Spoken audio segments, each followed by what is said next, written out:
নমস্কার শ্রোতা ও বন্ধুরা, আমার চ্যানেলে সকলকে জানাই সুস্বাগতম। আজ আবারও একটা ভিডিও নিয়ে উপস্থিত হলাম আপনাদের মধ্যে। আজকের আলোচনার বিষয়বস্তু হবে বৃশ্চিক রাশির মার্চ মাসের রাশিফল বিষয়ে আলোচনা করব। আর দেরি না করে চলুন তাহলে শুরু করি আজকের ভিডিওটি। বৃশ্চিক রাশির জাতক ও জাতিকাদের বছরের শুরু থেকেই দেবগুরু বৃহস্পতি মেষ রাশিতে অবস্থান করিয়াছেন, অর্থাৎ বৃহস্পতি এখানে গোচরে দুর্বল হইয়াছেন। এখানে শুভ ফলের ক্ষেত্রে দুর্বল। আবার বছরের শুরু থেকেই শনি মহারাজ আগামী 29শে মার্চ 2025 পর্যন্ত একটা ঢাইয়ার মধ্যে থাকিবেন। সুতরাং শনিদেব এখানে একটা মানসিক চাপের মধ্যে রাখতে পারেন। তবে 1 ফেব্রুয়ারি থেকে 12 ফেব্রুয়ারির মধ্যে একটা চতুর্সাগর যোগ সৃষ্টি হইয়াছে, অর্থাৎ রবিদেব মকরে বর্তমান।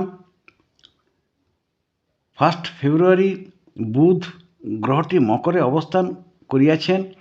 মঙ্গল গ্রহটি 5 ফেব্রুয়ারি মকরে তুঙ্গী ক্ষেত্রগত অবস্থান করিয়াছেন এবং 12 ফেব্রুয়ারি শুক্র মকরে গমন করিবেন।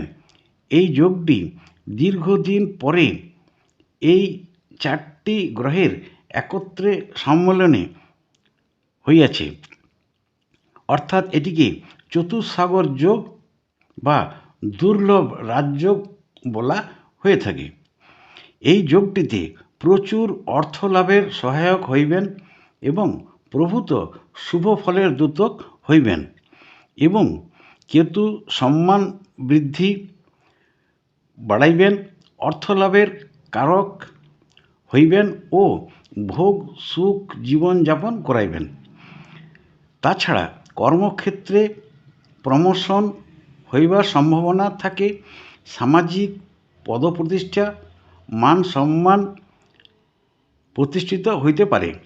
জাতকের জীবনে গৃহ ও কর্মস্থলে এবং কোনো শুভ কার্যাদি অনুষ্ঠিত হইবার যোগ পরিলক্ষিত হয়। যদিও রবি মানহানির কারক হইতে পারেন, বুধের হেতু শত্রু বৃদ্ধি ঘটিতে পারে, দেবগুরু বৃহস্পতি অশুভ তথা দুর্বল হইয়াছেন এবং শনি মানসিক অশান্তির কারক হওয়াতে প্রতিকার প্রসঙ্গে যদি আলোচনা করা যায়, অর্থাৎ পাপগ্রহ তথা প্রতিকূলতা কাটিয়ে উঠতে আপনার পক্ষে একটি 9মুখী রুদ্রাক্ষ পরিধান করার পরামর্শ দেওয়া যেতে পারে। এই 9মুখী রুদ্রাক্ষের অধিপতি হলেন কেতু। এটি দেবী দুর্গার রূপ। এটিতে আত্মশক্তি বৃদ্ধি করে থাকে। এটিতে মনের শান্তি এবং আধ্যাত্মিক জাগরণের জন্য উপযোগী ও ধৈর্য গড়ে তুলতে, অপ্রয়োজনীয় রোগ নিয়ন্ত্রণ এবং অভয় বোধ করতে সাহায্য করে থাকে। যাই হোক, আজকের বৃশ্চিক রাশির মার্চ মাসের আলোচনা এ পর্যন্তই। যদি ভালো লেগে থাকে তাহলে অবশ্যই একটা লাইক করে দেবেন এবং আপনাদের বন্ধু ও প্রিয়জনদের এই ভিডিওটি শেয়ার করে দেবেন, যাতে তারাও এই ভিডিওটি থেকে উপকার লাভ করতে পারেন। এবং যারা আমার চ্যানেলে নতুন রয়েছেন তারা যদি উপকৃত হয়ে থাকেন এই ভিডিওটি থেকে, তাহলে অবশ্যই একটা সাবস্ক্রাইব করে দেবেন ও পাশে থাকা বেল আইকনটি ক্লিক করে রাখবেন, যাতে নতুন নতুন ভিডিও এলে সবার প্রথমে আপনি সেগুলি দেখতে পারেন। খুব শীঘ্রই আমি পরবর্তী ভিডিও নিয়ে উপস্থিত হব আপনাদের মধ্যে। প্রত্যেকেই খুব ভালো থাকবেন ও সুস্থ থাকবেন। ধন্যবাদ।